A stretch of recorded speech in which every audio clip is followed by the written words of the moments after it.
क्यों? आखिर एटम की ऐसी क्या मजबूरी यहाँ आ पड़ी कि उसे बॉन्ड बनाने की ज़रूरत पड़ेगी? मतलब जितनी ज़्यादा उसके अंदर एनर्जी पोटेंशियल एनर्जी कम होगी वो उतना ही ज़्यादा स्टेबल होगा। तो काफ़ी ज़्यादा मायने रखता है ये चैप्टर आपके लिए। देखो, सबसे पहले यहाँ पे केमिकल बॉन्ड, केमिकल नाम से तो आपको पता चल ही रहा है कि केमिकल्स वगैरह की बात हो रही है। लेकिन जो दूसरा वर्ड है यहाँ पर, जो दूसरा वर्ड लिखा हुआ है, जो है आपका bond,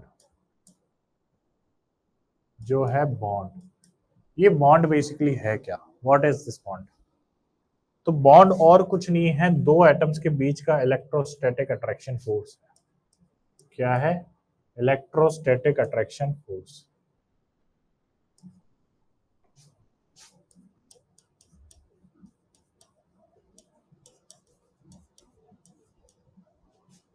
electrostatic attraction force between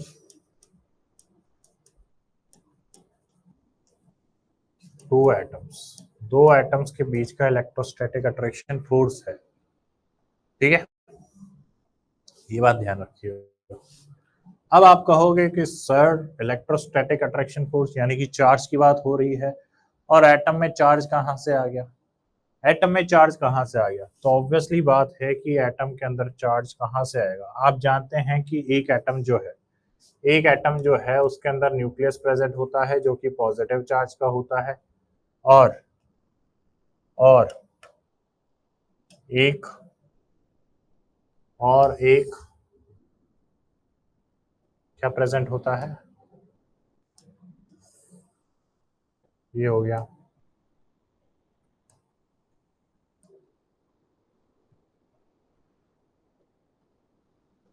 ठीक है, अब आप जानते हैं कि एक एटम के अंदर प्रोटॉन और इलेक्ट्रॉन दोनों प्रेजेंट होते हैं।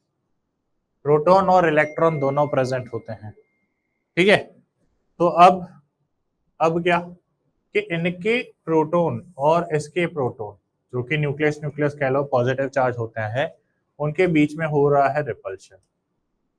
उनके बीच में हो रहा है रिपल्शन। ठीक है, यहाँ पे इलेक्ट्रॉन और यहाँ पर इलेक्ट्रॉन, इनके बीच में भी हो रहा है क्या? रिपल्शन।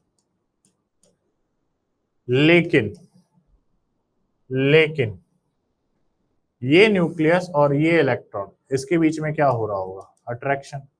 इनके बीच में क्या हो रहा होगा? अट्रैक्शन। और ये न्यूक्लियस और ये इलेक्ट्रॉन, इनके बीच में भी क्या हो रहा होगा?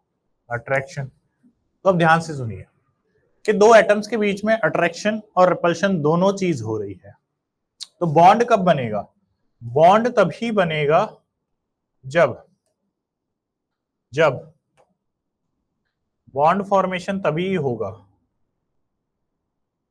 जब मैग्नीट्यूड जब मैग्नीट्यूड जो है अट्रैक्शन का ज्यादा होगा मैग्नीट्यूड ऑफ रिपल्शन से।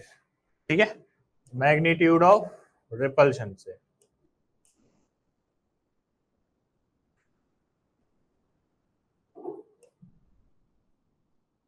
मैग्नीट्यूड ऑफ रिपल्शन से, है ना?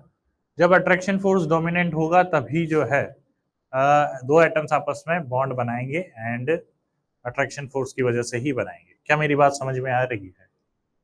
ठीक है, अब इसको ग्राफिकल रिप्रेजेंटेशन से बात करते हैं। इसी चीज को ग्राफिकल रिप्रेजेंटेशन से बात करते हैं।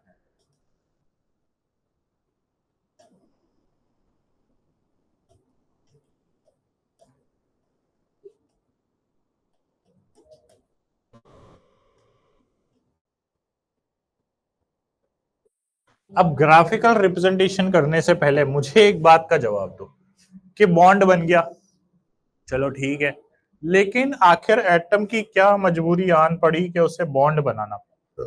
Why why atom want to form a bond?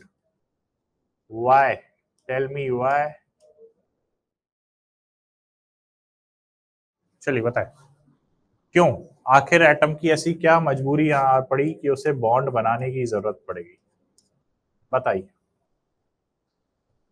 तो उसमें उसका स्वार्थ ये था कि वो स्टेबिलिटी गेन करना चाहता था। टू गेन स्टेबिलिटी,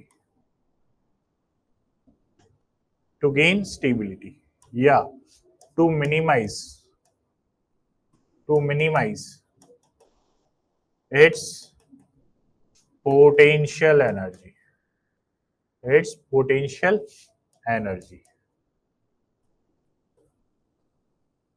क्योंकि आपने पढ़ा हुआ है कि पोटेंशियल एनर्जी जो है वो इनवर्सली प्रोपोर्शनल होती है स्टेबिलिटी के, किसी भी मॉलिक्यूल की स्टेबिलिटी के, मतलब जितनी ज्यादा उसके अंदर एनर्जी, पोटेंशियल एनर्जी कम होगी वो उतना ही ज्यादा स्टेबल होगा। तो बॉन्ड वो क्यों बनाता है? स्टेबिलिटी गेन करने की। अब स्टेबिलिटी गेन करने का मतलब क्या है? What do you mean by stability? Stability का मतलब ये है टू कंप्लीट इट्स ऑक्टेट, या to complete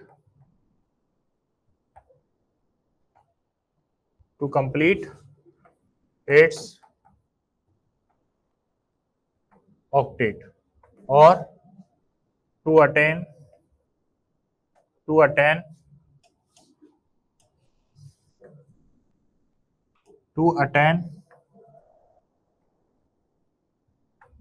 inert gas configuration,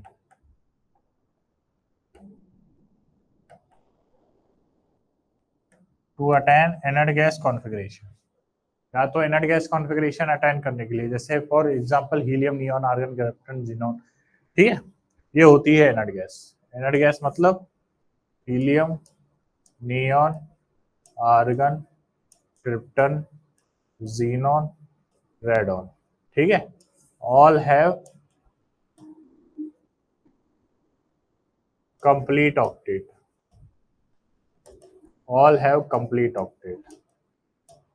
hence they do not form bond at normal condition। भाई नॉर्मल कंडीशन में ये बॉन्ड नहीं बनाते, जबरदस्ती, भाई अपन तो इंसान है, जबरदस्ती तो अपन कुछ भी कर लेते हैं, ठीक है, बट नॉर्मल कंडीशन में इनकी टेंडेंसी नहीं है बॉन्ड बनाने की। क्यों? क्योंकि इनका ऑक्टेट कंप्लीट होता है। ऑक्टेट कंप्लीट होने का मतलब यहाँ पर ये है कि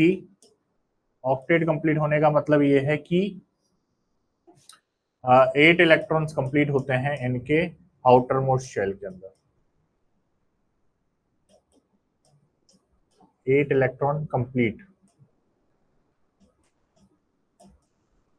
ठीक है, आउटर मोस्ट शेल के अंदर 8 इलेक्ट्रॉन कंप्लीट होते हैं, ठीक है, ये बात ध्यान रखिएगा।